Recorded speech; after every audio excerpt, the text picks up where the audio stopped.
और मैं कह सकता हूं कि अपने प्रधानमंत्री आदरणीय नरेंद्र भाई मोदी और अपने राष्ट्रीय अध्यक्ष की कठिन मेहनत और अपने प्रदेश के नेताओं की टीम के कारण हम बीजेपी की बहुमत की सरकार बनाएंगे और इसका निर्णय केंद्रीय नेतृत्व और पार्टी का संसदीय बोर्ड तय करेगा कि कौन इस राज्य का मुख्यमंत्री बनेगा और किनके नेतृत्व में राज्य विकास की नई ऊंचाई को छुएगा। बड़ा ही दिलचस्प है ये पूरा का पूरा चुनाव। हम आपको बता रहे हैं अर्जुन मुंडा पीछे चल रहे हैं खरसावां से, बीजेपी के 3 बार राज्य के मुख्यमंत्री रह चुके हैं। हेमंत सोरेन दुमका से पीछे चल रहे हैं, वर्तमान मुख्यमंत्री हैं। बाबूलाल मरांडी पीछे चल रहे हैं, ये पहले मुख्यमंत्री हैं। मधु कोड़ा पीछे चल रहे हैं, ये भी मुख्यमंत्री रह चुके हैं। तो राज्य के 4 मुख्यमंत्री जो रह चुके हैं वो चारों पीछे चल रहे हैं। ये एक बड़ा दिलचस्प है। उर्मिलेश जी, हम नेताओं के पास जाए, इस पे आप लोग की टिप्पणी। उर्मिलेश जी, बिल्कुल, देखिए मुझे लगता है दुमका में हेमंत सोरेन का पीछे जाना ये तो आश्चर्यजनक घटना है। इसका मतलब मैं जब पहले कह रहा था कि एस्पिरेशन बहुत होते हैं अपने लोगों के और अपने ही इलाके में वो हार रहे हैं, तो इसका मतलब या पीछे चल रहे हैं, तो इसका मतलब साफ है कि लोग निराश हैं और एम्प्लॉयमेंट नहीं जनरेट किया आपने, कल कारखाने नहीं लगाए, ज़मीन का जो मामला आपने उठाया लेकिन उसको भी बहुत आगे नहीं बढ़ाया। तो ये, लेकिन मैं प्रसून एक बहुत इंपॉर्टेंट आपका घटनाक्रम है जो आपके पर्दे पर मैं देख रहा हूँ। सवाल खाली हंदवाड़ा सीट से सज्जाद लोन का जीतना 1983 के इतिहास को पलटना है, जब उनके पिता को सिर्फ 10 वोट से रमजान चौधरी ने नेशनल कॉन्फ्रेंस के हराया था और माना गया था कि वो पूरी तरह फर्जी चुनाव था और 1983 का एक तरह से सज्जाद लोन बदला लेते नजर आ रहे हैं। चलिए हम जरा सा झारखंड पे इसलिए केंद्रित कर रहे हैं क्योंकि झारखंड बनने के बाद से जितने भी मुख्यमंत्री हुए हैं या तो वो पीछे हैं या रिटायर हो गए। शिबू सोरेन रिटायर हो चुके हैं और उसके अलावे जो 4 नाम निकल कर आते हैं वो हेमंत सोरेन, मधु कोड़ा, बाबूलाल मरांडी, ये सभी लोग पीछे चल रहे हैं। एक बात पूछ लें आपसे, एक बात पूछ लो आपसे कि देखिए यहाँ पर गीता कोड़ा जो है, मधु कोड़ा की जो पत्नी है, शायद वो आगे चल रही हैं और वहाँ पर बताइए आप जामा में क्या जो सीता सोरेन है, जो लेट दुर्गा सोरेन की पत्नी है, क्या वो पीछे चले क्योंकि उनको हराने की पूरी कोशिश की थी हेमंत सोरेन? नहीं, वो ठीक है, लेकिन दोनों की पत्नियां आगे चल रही हैं, दोनों की कोड़ा की भी बीवी आगे चल रही है। जी, तो वही कह रही हूँ, पत्नियां अगर आगे चल रही हैं तो क्या वंशवाद अभी बाकी है झारखंड में? नहीं, महिलाओं को आगे बढ़ाने वाली स्थिति में ले आइए इसको। वंशवाद महिलाओं द्वारा आगे चल रहा है। प्रसून, आपने जो 4 मुख्यमंत्रियों का जिक्र किया, ये सब पीछे चल रहे हैं। हमें मुख्यमंत्रियों के आंकड़े उपलब्ध हैं, लेकिन अगर आप देखेंगे बहुत सारे सिटिंग एमएलए जो चुनाव लड़ रहे होंगे जी, वो भी पीछे चल रहे हैं। ये जो मैं कह रहा हूँ 3rd level of anti incumbency, आपका जो प्रतिनिधित्व करने वाला व्यक्ति है उससे नाराजगी ज्यादा दिखाई पड़ी। लेकिन बीजेपी के कुछ जो बड़े नेता जो मुख्यमंत्री पद के दावेदार भी हैं, तो उलट वो आगे चल रहे हैं, जैसे सीपी सिंह आगे चल रहे हैं, रविंद्र राय आगे चल रहे हैं। इसके अलावा मुझे मालूम नहीं कि सरजू राय की क्या स्थिति है, जो नरेंद्र मोदी जी के बड़े नजदीकी माने जाते हैं, माना जा रहा है टॉप कंटेंडर है। वो भी माना जाता है कि कहीं वो खट्टर साहब की तरह वही झारखंड में इमर्ज न कर जाए। ये आप सही कह रहे हैं। और रघुवर दास भी उस लाइन में थे, बीजेपी के जो प्रदेश अध्यक्ष है वो भी उस लाइन में। बड़ी लंबी कतार है सीएम बनने के लिए, लेकिन अभी तक जितने सीएम बने अगर सभी हार गए चुनाव तो ये एक स्थिति बनेगी। हम चलेंगे रविंद्र जी के पास, लेकिन उससे पहले हम एक नई स्थिति दिखलाते हैं, झारखंड के संथाल परगना की स्थिति। ये ऐसा गढ़ झारखंड मुक्ति मोर्चा का, जरा उसको हम स्क्रीन पर लेके आ रहे हैं। झारखंड मुक्ति मोर्चा यहाँ पे सारी सीटें गंवा रहा है, जो संथाल परगना की स्थिति है, और दूसरी तरफ बीजेपी वहां पर गेन कर रही है लगातार। बीजेपी ये जो एक आंकड़े निकल कर आ रहे हैं कि 5 सीटें पर लूज कर रही है झारखंड मुक्ति मोर्चा, बीजेपी 8 सीटों का गेन कर रही है सिर्फ संथाल परगना के। ये मैसेज क्या पूरे राज्य में है या राज्य को लेकर ये हम कहें कि नए तरीके से व्याख्या करनी होगी आदिवासी कि नए तरीके से उनके उधर पॉकेट्स बन रहे हैं, नए पॉकेट्स? बिल्कुल, राज्य को हम 3 हिस्सों में देखते हैं, उत्तरी झारखंड, दक्षिणी झारखंड और संथाल परगना, जिसका आपने जिक्र किया। संथाल परगना के इलाके में जो जेएमएम का गढ़ माना जाता है, जहाँ से दुमका का इलाका उस इलाके में है, वो इलाका है जहाँ पे जेएमएम को नुकसान हो रहा है। पिछली बार 10 सीटें उनको वहाँ से थी, 18 सीटें उनकी पूरी थी विधानसभा में, 10 सीटें वहाँ से थी। वहाँ पे वो 5 सीटों का नुकसान उनको इस बार दिखाई पड़ रहा है और वो अपना नया गढ़ बना रहे हैं, वो है दक्षिण झारखंड का इलाका, जो बिल्कुल आदिवासी बाहुल्य क्षेत्र है। उस इलाके में जैसे मैंने पहले भी कहा 48 से 50% आदिवासी मतदाता हैं, तो शायद नए इलाके में वो अपना गढ़ बना रहे हैं। अच्छा, ये सारे मुख्यमंत्रियों की पत्नियां आगे चल रही हैं, लुइस मरांडी भी आगे चल रही है, मधु कोड़ा की पत्नी भी आगे, तो ये एक अच्छी स्थिति है। एक संकेत क्या कहा था आपसे कि महिलाओं ने ज्यादा वोट किया, और क्या आगे आता है कि महिलाओं को ही रखिए आगे राजनीति में। हाँ, ये और जीतना है तो महिलाओं को टिकट दीजिए। महिलाओं का क्या, अब जरा से इसको शिफ्ट कर दीजिए जिसका जिक्र आप कर रहे थे, हंदवाड़ा सीट का। चूंकि बीजेपी के बगैर सरकार नहीं बन सकती है और बीजेपी खुद भी सरकार बना सकती है, ऐसी स्थिति आ रही है, क्या वो मुख्यमंत्री घाटी का ही होना चाहिए? नहीं, देखिए बीजेपी के जो बड़े नेता जम्मू कश्मीर में है, मैं दिल्ली के नेताओं की बात नहीं कर रहा हूँ, जम्मू कश्मीर में जो बीजेपी के बड़े नेता हैं वो चाहते हैं कि इस बार जम्मू का कोई व्यक्ति मुख्यमंत्री बने और वो हिंदू हो। बाकायदा ये नारा लगा है। एक बात बताइए, आप अभी खुद ही कह रहे थे कि जम्मू कश्मीर को सांप्रदायिक नजरिए से ना देखिए, आप खुद ही कह रहे हैं हिंदू। ये मैं नहीं कह रहा हूं, मैं तो कह रहा हूं कि जम्मू कश्मीर के बीजेपी के नेता ये कह रहे हैं। ये जो मैं कह रहा था उसके ठीक श्रीकांत जी, हमारी आवाज अब तक आ रही है और उसमें एक बड़े टॉरिंग नेता हैं पूछते हैं जो चाहते हैं कि ऐसा हो। अच्छा रविशंकर जी, सवाल यह है कि जम्मू कश्मीर में एक बड़ी सफलता के साथ बीजेपी सबसे आगे चल रही है, हालांकि पीडीपी के भी 24 सीट हैं, बीजेपी के भी 24 सीट हैं। बीजेपी सरकार बनाएगी या समर्थन देगी? देखिए वाजपेयी जी, पहली बात तो ये मैं कहना चाहता हूं, जनसंघ के जी अब ठीक है, हम वेट कर रहे हैं कि हमारा वैली में भी कोई अच्छा प्रदर्शन और हो, हम जीत पाएं। लेकिन अगर वैली में जितना हमें वोट मिला है और बाकी जो मिला है, तो ये बहुत ही संतोष का विषय है, जिस तरह जनता इतनी बड़ी संख्या में वोट पर आई।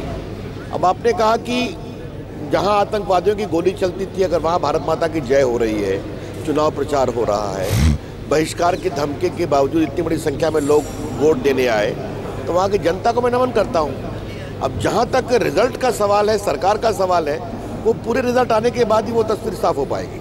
नहीं, आपका प्रेफरेंस क्या रहेगा? खुद आपका मुख्यमंत्री हो, आपकी सरकार और कोई बाहर से आपको समर्थन दे दे या साथ भी खड़े, या आप समर्थन दे दें, आपका प्रेफरेंस क्या रहेगा? देखिए, सवाल प्रेफरेंस का नहीं है, सवाल है पूरी तस्वीर क्या उभरती है। अभी आपके टीवी चैनल को देखने से ये लग रहा है कि जिस तरह से जो पीडीपी की उभार का संकेत आया था, अब वो नहीं है। अब बीजेपी पीडीपी बराबर चल रही है, बाकी दलों का भी प्रदर्शन कुछ ना कुछ हो रहा है, तो अंतिम तस्वीर के आने की प्रतीक्षा होगी। हाँ, इतना अवश्य है कि अपने परफॉर्मेंस से हम बहुत संतुष्ट हैं। हमें खुशी है कि कमल इतने प्रभावी तरीके से जम्मू कश्मीर में खिल रहा है। इस बात का भी मलाल है कि कहीं घाटी में बीजेपी आगे नहीं है? देखिए, आप इसको देख सकते हैं, मैं पिछले 3-4 वर्षों में जम्मू कश्मीर कई बार जाता रहा हूँ पार्टी के कार्यक्रम से, वहाँ की हालत को देखने के लिए। मैं कारगिल गया, मैं लेह लद्दाख गया, मैं वैली में 4-5 बार गया हूँ, जम्मू कश्मीर में कई बार गया हूँ। आपको बता रहा हूँ, जम्मू कश्मीर में ज़मीन पर एक क्रांति हो रही है, जिसका मुझे अनुभव हो रहा था अपनी यात्राओं में। और हमेशा कश्मीर को दिल्ली से या बाकी जगह से देखने का जो नज़रिया था, वो ज़मीन पर बदल रहा था। ये वोटिंग जो हुई, मुझे इसका संकेत मिल रहा था। तो जम्मू कश्मीर की सियासत के ऊपर में बदलाव कम आया हो, जनता की सोच में बहुत बड़ा बुनियादी बदलाव आ चुका था, तो वो सामने में है। अगर हम और सीट जीतते तो हमें खुशी होती, लेकिन इतनी बड़ी संख्या में हमारे उम्मीदवार लड़े, अच्छे से लड़े। मोदी जी की इतनी बड़ी सभा हुई श्रीनगर में, अमित शाह की सभा हुई सोपोर में, जहाँ पर जाना लोगों का बंद था, तो ये संतोष का विषय है। लेकिन जम्मू कश्मीर में एक लिहाज से आपकी सबसे बड़ी जीत है, तो क्या आपको लगता है कि यह मौका आ गया है कि अब जम्मू से कोई मुख्यमंत्री होना चाहिए? मुझे मालूम है कि आप लोडेड सवाल करने में बहुत तेज हैं, इसलिए मैं आपका सम्मान भी करता हूं, लेकिन लोडेड सवाल का उत्तर पार्टी का पार्लियामेंट्री बोर्ड देता है, पुण्य प्रसन्न वाजपेयी जी, पूरी स्थितियों के आने के बाद। इसलिए मेरे लिए ऐसा कुछ बोलना उचित नहीं होगा।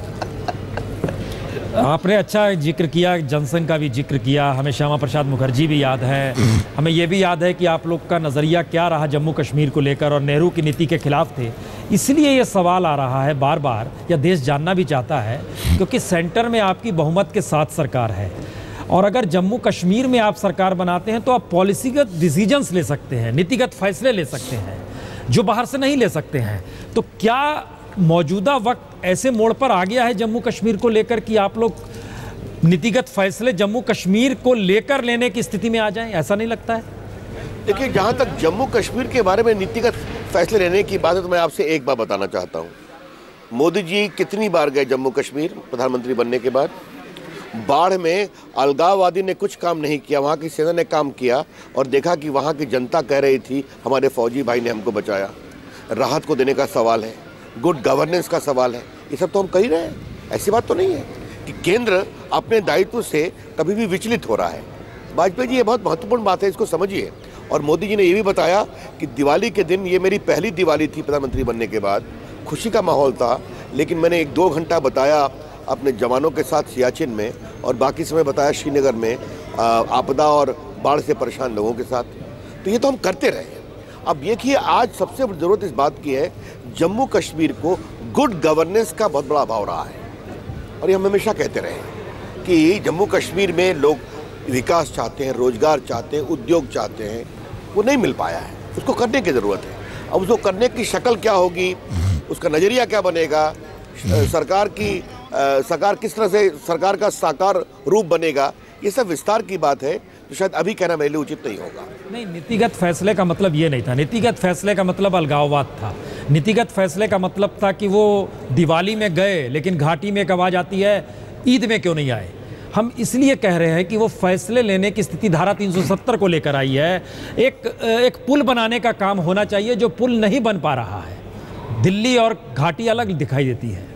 कि आपको मैं बता दूं, ठीक है, आपने आज का दिन जब इस विषय को छेड़ा है तो थोड़ा मुझे बोलने दीजिए। जो पुल बनाने की बात करते हैं, तो पुल बनाने की बात अटल बिहारी वाजपेयी इंसानियत से कराए थे। मोदी जी ने कहा मैं उसी लाइन पे चलूँगा। लोग पूछते हैं इंसानियत का मतलब क्या होता है, तो इंसानियत का मतलब ये होता है कि लोगों को मारा जाए। इंसानियत का मतलब ये होता है जम्मू कश्मीर को भारत से अलग कर दिया जाए। जो अलगाववाद की बात करते हैं, जो गोली की बात करते हैं, उनका पेशावर के नरसंहार पर क्या कहना है? ये बड़े सवाल हैं, इन सवालों का उत्तर चाहिए। और हमारी सरकार ने, अगर आपने पूछा पुल बनाने की बात, तो जहाँ सेना के लोगों ने गलत काम किया उस पर कार्रवाई हुई कि नहीं हुई? सेना की ओर से माफ़ी मांगी कि नहीं मांगी गई? उच्च स्तर से उस विषय को नकारा गया कि नहीं नकारा गया? तो ये भी आपने देखा है। तो हम सत्ता में आने के पहले ही वाजपेयी जी पुल बनाने का काम तो करते ही रहे। जिसे कहते हैं refreshing approach to the whole issue of Jammu and Kashmir. लेकिन एक बात स्पष्ट है, जम्मू कश्मीर भारत का अंग है और उस पर कोई समझौता नहीं होगा। और भारत की सीमाओं और भारत के संविधान और भारत के व्यापक स्वरूप के अंतर्गत ही जम्मू कश्मीर का विकास होगा। लेकिन जो विकेंद्रीकरण की बात है, उसके हम पक्षधर हैं, होना चाहिए। और उसी पर एक सवाल हमने उठाया था कि पूरे देश में ग्राम पंचायतों के केंद्र की मदद सीधी पहुंचती है, जम्मू कश्मीर में क्यों नहीं पहुंचती है? ये जो शरद यादव, लालू प्रसाद बात करते हैं, तो पिछड़ों के अधिकार क्यों नहीं मिलते हैं जम्मू कश्मीर में? जो दलित का आरक्षण है, जो गुज्जर बकरवाल का आरक्षण है, उनको उनके संवैधानिक अधिकार क्यों नहीं मिलते हैं? तो क्या ये सेतु और पुल की बात नहीं है? ये बड़े सवाल हैं जिसमें चर्चा करना भी जरूरी है और जिसका समाधान ढूंढना भी जरूरी है। तो जिन जगहों को लेकर आप चिंतित नजर आ रहे थे, वहीं आपकी स्थिति नाजुक है। घाटी में आपकी स्थिति नाजुक है, लद्दाख में सिर्फ आप एक सीट पर आगे हैं, जम्मू में आप बहुतायत हैं, कश्मीरी पंडितों का सवाल आपके जहन में रहा है, वो उस जगह पर आपकी मौजूदगी है। तो ये राजनीतिक तौर पर सफलता या असफलता है? नहीं, देखिए, मैं एक बात कहना चाहता हूँ, सवाल सफलता असफलता का दिन, अब आपसे कहूँगा हमारी सबसे ऐतिहासिक विजय हुई है, तो इसे आप सफलता नहीं मानते हैं क्या? नहीं, बहुत बड़ी सफलता, इनकार बिल्कुल नहीं है, लेकिन हम तो घाटी को समझना चाह रहे थे। नहीं, पहले आप एक बात मेरी बात समझिए। मैं आपसे एक बात कहना चाहता हूँ। आपको मालूम है, मैं आरंभिक समय से संघ का स्वयंसेवक रहा हूँ जी। बीजेपी को बहुत नजदीक से देखा है, जेपी आंदोलन का सक्रिय कार्यकर्ता रहा हूँ, तो पूरे भाजपा की राजनीतिक बढ़त को समझता हूँ और देश के सियासत को भी समझने की कोशिश करता हूँ। जम्मू कश्मीर, जहाँ पहले कोई घुस नहीं सकता था, वहाँ इतनी बड़ी संख्या में लोग वोट दे रहे हैं और शेर कश्मीर स्टेडियम में मोदी जी की सभा होती है, और जहाँ भारत माता की जय भी लगता है और कुछ मामले में हर हर मोदी भी लगता है। सोपोर में अमित शाह की सभा होती है, जो गढ़ रहा है अलगाववाद का, आतंकवाद का। ये शुभ संकेत है। तो आप उस पर पूरी पटाक्षेप अभी ना कर दीजिए कि आपको सीट नहीं मिली। हमको हमारे लोग आए, कसकर लड़े, अच्छा प्रचार किया, अच्छी लीड किया। हाँ, जहाँ तक कश्मीरी पंडितों का सवाल है, वो विषय है, और जो इतनी बड़ी संख्या में मतदान हुआ है और जो हमारी विजय हुई है और उसके साथ जो हमारा जुड़ाव हुआ है, सरकार किसी की बनेगी, उसके हितों की अनदेखी नहीं हो सकती। इस सबको समझना पड़ेगा। लेकिन रविशंकर जी, एक आंकड़ों का सच संसदीय राजनीति में रहता है और मौजूदा वक्त में आप पीडीपी के साथ अगर नहीं आते हैं तो दूसरा कोई समीकरण सरकार नहीं बना पा रहा है। तो इसलिए वो जवाब चाह रहे हैं कि पीडीपी के नईम अख्तर साहब ने कुछ देर पहले हमसे बातचीत में संकेत नहीं, खुले तौर पर कहा कि मुफ्ती मोहम्मद सईद और नरेंद्र मोदी को बात करनी चाहिए, एक साथ आना चाहिए। आपकी सहमति है? देखिए, वो जो बोल गए, और जहां तक मेरा सवाल है वाजपेयी जी, ये विषय बीजेपी के पार्लियामेंट्री बोर्ड का विषय है, ये नीतिगत फैसले का विषय है। इसका फैसला आज तक पे नहीं होगा। जिस तरह पुण्य प्रसन्न वाजपेयी जी की अपने एडिटोरियल टीम की बैठक में क्या फैसला होता है, उसका फैसला पर्दे पे नहीं होता है। ये तो पूरी तस्वीर आने के बाद होगा ना। लेकिन हाँ, एक बहुत ही बड़ा बदलाव आया है, ये स्पष्ट है, जो सामने दिखाई पड़ रहा है। चलिए हम आंकड़ों पे जाए, एक कमेंट आपके आखिरी में चाहेंगे। नेशनल कॉन्फ्रेंस 14 सीट पर आगे है, कमजोर हुई है, इनकार नहीं है, लेकिन दूसरी तरफ झारखंड मुक्ति मोर्चा 22 सीटों पर आगे चल रहा है। उतना बड़ा नुकसान उसे नहीं हुआ है, वजह क्या है इसकी? झारखंड की पूरी तस्वीर में हमें स्पष्ट स्थायी बहुमत मिलेगा। मैं आपसे कहूंगा वाजपेयी जी, आप तो बिहार को बहुत देखते रहे हैं ना जी। वो कल एक जनता परिवार ने धरना दिया था जी, उस परिवार की जनता कहाँ है? झारखंड तो हमारे बिहार का अंग रहा है ना। उस जनता परिवार का परिवार कहाँ है? जरा मैं आपसे प्रति प्रश्न पूछता हूँ। लालू प्रसाद का स्वर कहाँ है जी? नीतीश कुमार की बोली कहाँ है? शरद यादव का हुंकार कहाँ है? जरा पर ये तो मुझे बताइए ना। जदयू आरजेडी तो जब ये हाशिए पर चले गए तो कुछ झारखंड मुक्ति मोर्चा को आया। यही तो मैं आपसे कह रहा हूँ, ये जो बीजेपी नंबर 1 पूर्ण बहुमत की ओर और बाकी सारा वोट झारखंड मुक्ति मोर्चा के पास, बाबूलाल मरांडी भी कम हो गए, कांग्रेस पार्टी साफ हो रही है। तो जनता परिवार की जनता लुप्त है झारखंड में, तो ये बिहार के होने वाले चुनाव का भी एक संकेत है ना। नहीं तो आपने कभी कल्पना की थी कि जो जनता पार्टी कांग्रेस के खिलाफ बनी, इमरजेंसी के बाद बनी, वो जनता परिवार बीजेपी के खिलाफ हो जाएगा? देखिए, ये शुद्ध राजनीतिक स्वार्थ के कारण हारे हुए लोगों का एक संगठन है अपने राजनीतिक वजूद को बचाने के लिए। अगर आप मुझसे ये पूछिए, आज का वो दिन नहीं था, मुझे बोलने दीजिए। लालू जी ने कहा था मोदी जी को हम बिहार में रोक लेंगे, 4 पर चले गए 40 पे। नीतीश जी ने कहा था हम रोक लेंगे, 2 पर चले गए। तो अब लालू जी के जंगल राज के खिलाफ लड़ने वाले नीतीश जी बिहार में किस सुशासन की बात करेंगे लालू जी के साथ खड़े होकर, ये बिहार की जनता तय करेगी। चलिए, बहुत बहुत शुक्रिया। और हम सीधे चल रहे हैं, गुलाम नबी आज़ाद साहब क्या कह रहे हैं? अच्छा चलिए, वो तकनीकी गड़बड़ी है, लेकिन गुलाम नबी आज़ाद साहब का कहना है कि अभी जम्मू कश्मीर को लेकर कुछ भी फाइनल नहीं है और जो स्थिति में है उसमें हम कुछ नहीं कहेंगे, लेकिन कांग्रेस 16 सीटों पर वहां आगे चल रही है। और हमारे साथ स्टूडियो में गौहर गिलानी साहब भी जुड़ गए हैं। गौहर साहब जी, सवाल यही है कि कौन सा समीकरण बनेगा जम्मू कश्मीर में सरकार बनाने के लिए? देखिए, जहाँ तक समीकरण की बात है, मुझे लगता है कि सबसे पहला जो ऑप्शन होगा, पीडीपी अगर सिंगल लार्जेस्ट पार्टी के तौर पर उभरती है जी, तो वो कोशिश करेगी कि वो कांग्रेस के साथ जाए।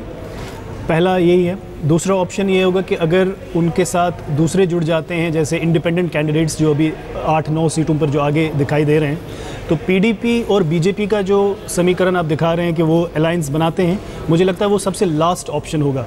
क्योंकि अभी तक जिस तरह से वो लड़ते आ रहे हैं इलेक्शन में या कैंपेनिंग में, तो एक दूसरे के खिलाफ ही बोलते आ रहे हैं। चाहे कम्युनल पॉलिटिक्स की बात हो, जैसे बीजेपी ने सिर्फ जम्मू में अपनी ये बनाई है, पकड़ बनाई है, जो कंवल इतना बना रहे हैं कि मिशन 44+, वो तो वैली, कश्मीर वैली में, घाटी में पूरी तरह से फेल हो चुका है। आपको जहाँ तक 44 का उनका टारगेट था, वो तो 22 या 25 तक आके, यानी 20 सीटें वो कम दिखाई देता है। तो मुझे लगता है कि जो पीडीपी और बीजेपी का कॉम्बिनेशन है, वो सबसे लास्ट वाला ऑप्शन है कश्मीर में।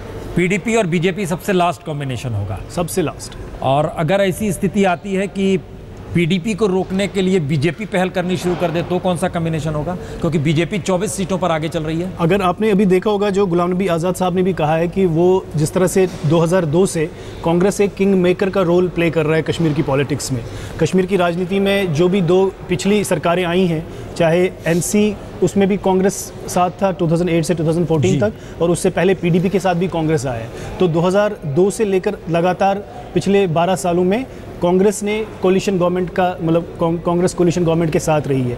तो मुझे लगता है कि इस वक्त भी कांग्रेस का रोल हम अंडर प्ले नहीं कर सकते हैं। कांग्रेस एक चाहे उनकी 15 सीटें हो या 16 सीटें हो, नहीं आप ठीक कह रहे हैं, लेकिन एक दूसरी हमको स्थिति बताइए, क्योंकि जो आंकड़े अभी स्क्रीन पे चल रहे हैं हमारे, उसमें पीडीपी और कांग्रेस मिल जाए तो इसके अलावे भी कुछ चाहिए, है ना, एक सीट चाहिए अभी के लिहाज से, मान लीजिए 1 या 2 सीट आखिरी मूवमेंट तक चाहिए होगा। तो कौन लोग निकल कर आएंगे जो इनके साथ? इंजीनियर रशीद, अच्छा, जो लंगेट से जो अवामी इत्तेहाद पार्टी, इसी तरह जो दूसरे यूसुफ तारिगामी साहब कुलगाम से, वो भी कम्युनिस्ट पार्टी ऑफ इंडिया, वो एक पॉसिबिलिटी है। इसी तरह जो इंडिपेंडेंट कैंडिडेट्स है बाकी इलाकों से, बाकी कॉन्स्टिट्यूएंसी से, मुझे लगता है कि उनके साथ भी बातचीत का सिलसिला शुरू हो गया होगा। आई थिंक सज्जाद लोन को छोड़ दिया जाए, सज्जाद लोन इंडिपेंडेंट जीत रहे हैं, इसके अलावा सभी लोग इस कॉम्बिनेशन के साथ जा सकते हैं जो गौहर कह रहे हैं। ओके, ये कॉम्बिनेशन ज़्यादा फेवरेबल। आप जिस बात का जिक्र कर रहे हैं, हम जरा इसको स्क्रीन पर लेके आते हैं, ये क्योंकि बड़ा महत्वपूर्ण है कि घाटी में सरकार, जम्मू कश्मीर में सरकार कैसे बनेगी। ये एक स्थिति है जम्मू कश्मीर में, और यहाँ पर जो राय है, गौहर साहब आप कह रहे हैं कि पीडीपी हम लेकर आए, पीडीपी के साथ किसको? कांग्रेस को ले आए, कांग्रेस को ले आते हैं, कांग्रेस को ले आया हमने। ये 43 का आंकड़ा, 1 सीट और चाहिए, तो 1 सीट आप कह रहे हैं कि अन्य में से निकल जाएगा। ओके, अब हमें एक दूसरी स्थिति बताइए कि सपोज कीजिए, चूंकि फाइनल रिजल्ट तो है नहीं, लेकिन अगर बीजेपी प्रयास करती है तो बीजेपी के साथ नेशनल कॉन्फ्रेंस आएगी। जैसा उमर अब्दुल्ला ने कल अपनी प्रेस कॉन्फ्रेंस में स्पष्ट किया कि उनका ट्वीट जो था कि वाजपेयी को भारत रत्न मिलना चाहिए, उसे इस तरह से नहीं देखा जाना चाहिए कि हम बीजेपी के साथ गवर्नमेंट बना रहे हैं। तो ये मेरा एक पर्सनल ओपिनियन था, मेरी ज़ाती राय थी वाजपेयी की लेगेसी के बारे में, लेकिन मैं बीजेपी के साथ कोई संगठन बनाने की या गवर्नमेंट फॉर्मेशन की बात नहीं कर रहा हूँ। ये उनका अपना बयान था, लेकिन जैसा आप जानते हैं राजनीति में, इन पॉलिटिक्स, अगर उमर अब्दुल्ला को ही मुख्यमंत्री बना दें और बाहर से खेल होने लगे, ये आंकड़ा छू नहीं रहा है। अब हमें बताइए कि इसमें से अन्य में जो अगर हम जोड़ते हैं, अन्य हमने सब जोड़ दिया है, लेकिन सब तो साथ आएंगे नहीं। ये एक मुश्किल पॉसिबिलिटी लग रही है, ये मुश्किल पॉसिबिलिटी है, ये संभव नहीं है। और एनसी और पीडीपी का मिलना भी एक मतलब वो रिमोटेस्ट पॉसिबिलिटी है, क्योंकि वो तो हम नहीं मिला रहे हैं, क्योंकि एक की राजनीति ही पूरी खत्म हो जाएगी। एक दूसरा सवाल है कि ये क्यों ऐसी स्थिति बनी कि घाटी में बीजेपी एक भी सीट पर दस्तक नहीं दे पा रही है? मैं आपको अगर बताऊं कि जो ज़मीनी सूरत हाल है वो ये है कि जब बीजेपी ने अपनी एग्रेसिव कैंपेन चलाई, मिशन 44+ की, तो एक वजह कश्मीर में ये भी रही कि लोग ज़्यादातर, कश्मीर घाटी की बात कर रहा हूँ, कि वो इतनी ज़्यादा तादाद में वोट देने के लिए आए कि उन्हें डर लगा कि बीजेपी का मिशन 44 है, वो कश्मीर घाटी में अपना कब्ज़ा जमाने जा रही है। तो इसीलिए आप देख रहे हैं कि जो एक पोलराइजेशन आपको दिखाई देगी कि जम्मू में आपको बीजेपी स्ट्रांग लगेगी, लेकिन कश्मीर घाटी में वो अपना अपना अकाउंट नहीं खोलेगा। और ये इसलिए लोगों का ज़्यादा नंबर, आपको 70% वोटिंग हुई, 60% वोटिंग हुई। दूसरी बात कि इस वोटिंग परसेंटेज को यहाँ स्टूडियो में देख के अगर ये देखा जाए कि ये एक इंडियन होने का या इंडियन कॉन्स्टिट्यूशन में विश्वास का एक ऑप्शन था, वो भी एक गलत एनालिसिस होगा। क्योंकि इससे पहले आपने देखा होगा 96 के इलेक्शन, जो 96 के इलेक्शंस थे, उसमें कश्मीरी अवाम ने पूरी तरह से बॉयकॉट किया था इलेक्शन का। उस वक्त पाकिस्तान ने उसको इंटरप्रेट किया कि शायद जो कश्मीरी कौम है वो पाकिस्तान के साथ जाना चाहती है। और यहाँ अब जो आप 2002 से देख रहे हैं कि एक परसेंटेज में, वोटिंग परसेंटेज में धीरे धीरे इजाफा हो रहा है कि ये शायद भारतीय जमहूरियत में या भारतीय डेमोक्रेसी में एक विश्वास है। ये गलत एनालिसिस है, क्योंकि जो इश्यूज़ हैं होते हैं असेंबली इलेक्शंस में, वो होते हैं लोकल गवर्नेंस के, वो होते हैं रोड्स के, बिल्डिंग्स के, ये जो बिजली के, सड़क के, पानी के, वो होते हैं कि जॉब्स के, यूथ के लिए, एम्प्लॉयमेंट के लिए। इसको लार्जर कश्मीर पॉलिटिकल इशू से जोड़ना एक बहुत बड़ा गलत एनालिसिस होगा, और उसका खमियाजा जो भी पॉलिटिकल पार्टी चाहे दिल्ली में बैठ के उसको इस तरह से देखने की कोशिश करेगा, फिर आपको वही सिचुएशंस मिलेंगी जो 2008 और 2008-10 में आपको स्ट्रीट प्रोटेस्ट की सूरत में दिखाई। साहब, अब एक मैसेज है, बीजेपी कह रही है कि पहली बार भारत माता जय के नारे लग रहे हैं, मोदी के नारे लग रहे हैं, और हमने घाटी में दस्तक दी है। दूसरी तरफ अगर पीडीपी की सरकार बनती है तो पीडीपी बिल्कुल नहीं चाहेगी कि बीजेपी का इंटरफेयर किसी तरीके से घाटी में हो। तो क्या इस चुनाव के बाद घाटी दिल्ली से और दूर होगी? देखिए, मैं आपको बताऊं ना, जहां तक रविशंकर प्रसाद जी कह रहे थे कि घाटी में जय मोदी के नारे लगे, आपको ये पहले ये देखना पड़ेगा कि जो उस रैली में लोग थे वो कौन थे। उस पर आपको वो सारे आर्टिकल्स पढ़ने चाहिए थे जो इंडियन एक्सप्रेस में छपे या जो बाकी डीएनए में छपे कि उन लोगों को कहाँ से लाया गया था। उसमें आपको सीएम उमर अब्दुल्ला का ट्वीट पढ़ना चाहिए कि उनको कहाँ से लाया गया। वो 4000 लोग जो सिवीज में थे वहाँ, क्या वो कश्मीर घाटी के लोग थे? वो पढ़ हम रहे थे। हाँ, तो उस रैली को जहाँ कंडक्ट किया गया वो शेरी कश्मीर इंटरनेशनल क्रिकेट स्टेडियम है जिसको पूरी तरह से खोद दिया गया। डेवलपमेंट की बात करते ही बीजेपी, लेकिन पूरे इंटरनेशनल क्रिकेट जो पहला वाहिद इंटरनेशनल क्रिकेट स्टेडियम है कश्मीर जहाँ 2 इंटरनेशनल मैचेस खेले गए हैं उसको बर्बाद करके रख दिया। और यही डेवलपमेंट है जो लोग वहाँ देख रहे हैं। बड़ा अजीबोगरीब है, जिस समय खोदा गया और उसके तुरंत बाद ही जम्मू कश्मीर की क्रिकेट टीम ने महाराष्ट्र मुंबई को हरा दिया और उनके खिलाड़ी लौट के बोले कि हमें उस पर मेरे ख्याल से केस भी हुआ है, कोई जी दर्ज भी किया गया है। लेकिन हमारा सवाल दूसरा है, क्या ये स्थिति आने वाले वक्त में जो चुनाव के परिणाम है ये घाटी और जम्मू को दूर करेंगे, घाटी और दिल्ली को दूर करेंगे या नहीं? डेवलपमेंट जरूरत, अब नई सरकारें उस दिशा में आगे बढ़ेंगी और चाहेंगी कि दिल्ली ना आए। देखिए, मैं आपको 3 पॉइंट्स बता दूंगा जो बहुत ज़रूरी थे। जब बीजेपी ने कैंपेन स्टार्ट की दिल्ली में, उन्होंने बोला कि हम आर्टिकल 370 को एब्रोगेट करेंगे। नंबर 2, एफस्पा तो रहना चाहिए। तीसरा कि हमें कश्मीर को मिलाना है भारत की यूनियन से, ठीक है, उसको पूरी तरह से इंटीग्रेट करना है। जम्मू में आए तो फिर वही डिवाइसिव पॉलिटिक्स प्ले किया। लेकिन जब कश्मीर में तकरीरें की, चाहे मोदी जी ने की या किसी और ने की, उन्होंने बताया कि एफस्पा पे अभी बात करना ज़रूरी नहीं है। आर्टिकल 370 इस पर डिबेट बाद में चर्चा होगी, इस पर हमारा मुद्दा है डेवलपमेंट का। तो उन्होंने 3 जगह 3 इश्यूज़ को लेके गए हो, और ये जो इश्यूज़ थे इसको कश्मीर की घाटी के लोगों ने समझा और इसीलिए उन्होंने ज़्यादा नंबर में आके वोट किया। यहाँ तक कि जमात इस्लामी के कुछ जो बॉयकॉट करते हैं जमात इस्लामी के लोग, उन्होंने भी कुछ पॉकेट्स में वोट डाले, इसलिए चाहे पीडीपी को डाले या नेशनल कॉन्फ्रेंस को डाले, ताकि बीजेपी किसी तरह पावर में ना आए। डॉक्टर कर्ण सिंह क्या कह रहे हैं, जरा इसके सुन ले पहले। जहर है तभी तो जीते इतने। सर आप लहर जम्मू में तो जहर है। जम्मू में जहर है, क्या बोले सर आपने? जहर या लहर? नहीं जी, अब मेरे मुंह में चालाकी नहीं करो बेटा, क्या कर रही हो? मैंने जहर बड़ी चालाक लड़की है। मैंने जहर है लहर, मैंने जहर बिल्कुल नहीं बोला। मैं और नहीं कहीं खामखा का मुसीबत कर दो फजूल के, ये बड़े खतरनाक होते हैं ये सारे, ये खासकर ये यहाँ पर कांग्रेस, एनसी, पीडीपी सबको तो हाथ मिलाना पड़ता है। नहीं, अब देखिए राजनीति में तो सभी को सभी के साथ हाथ मिलाना पड़ता है, प्रजातंत्र है। अब कौन किसके साथ बैठता है अभी कहना कठिन है। क्या इस बात की संभावना है कि पीडीपी और कांग्रेस साथ हो जाए? संभावना है तो किसी को भी राइट ऑफ नहीं कर सकते। क्या संभावना है वो तो सोचना पड़ेगा पार्टियों को बैठ के। अब जो रिजल्ट निकला है अब चारों पार्टियों को सोचना पड़ेगा, बीजेपी को, पीडीपी को, कांग्रेस को, नेशनल कॉन्फ्रेंस, चारों को सोचना। मैं अपनी राय जो है वो आपको नहीं दूंगा, मैं यथासंभव जहां देना है वहां दूंगा। सर बीजेपी को एक मिलता दिख रहा है, क्या उसको रोकने के लिए ग्रैंड अलायंस की बात? नए संकेत घाटी के भीतर से बहुत साफ है। पीडीपी और कांग्रेस एक साथ सरकार बना लेंगी, ये संकेत बड़े साफ निकल कर आ रहे हैं। लेकिन नईम अख्तर साहब का जो बयान था कि पीडीपी और बीजेपी को एक साथ आना चाहिए और मुफ्ती सईद साहब को बात करनी चाहिए नरेंद्र मोदी से, ये एक दूसरे संकेत थे। ये आप एक रामकृपाल जी, हम जरा जोड़ना चाहेंगे इसको, क्योंकि आप जिन बातों का जिक्र दिल्ली से कर रहे थे और गौहर गिलानी साहब ने एक बात की, क्या ये मैसेज कश्मीर को बीजेपी से दूर कर रहा है या ये मैसेज अब तमाम रीजनल फोर्सेस को चेता रहा है कि अभी तक जो आपने किया अब आप बदल जाइए और आप समझिए कि अब सामने कौन खड़ा है? प्रसून जी, सिंपल एक बात जो मैं पहले कह रहा था, मैं एक स्पेसिफिक जम्मू कश्मीर या किसी के बारे में नहीं कर रहा हूँ, एक सिंपल सी बात है। आज जो 65% जो नया वोटर है, यूथ जिसको आप कह रहे हैं, जो 35 साल 40 साल के भीतर का है, उससे कनेक्ट जो नहीं कर पाएगा, सीधी सीधी बात है, वो फेल हो जाएगा, वो चाहे कोई भी हो। हम जब पुराने पैमानों को लेकर के चलते हैं और ये सोचते हैं, सिंपल एक चीज़ बताइए मुझे, मोबाइल आजकल टच स्क्रीन फ़ोन का अल्टरनेट लैंडलाइन नहीं हो सकता है। और मैं फिर वही कहता हूँ कि जो 70s और 80s और 90s के मुद्दों को लेकर के जब हम समीकरण करते हैं, एक इन्होंने बहुत अच्छी बात कही थी, जब मैंने भी कहा था कि देखिए, जब वहाँ का यूथ कहता है कि विकास विकास, सड़क, बिजली, पानी, हम लोग क्या होता है कि बहुत सारी चीज़ों को वोट से जोड़ देते हैं।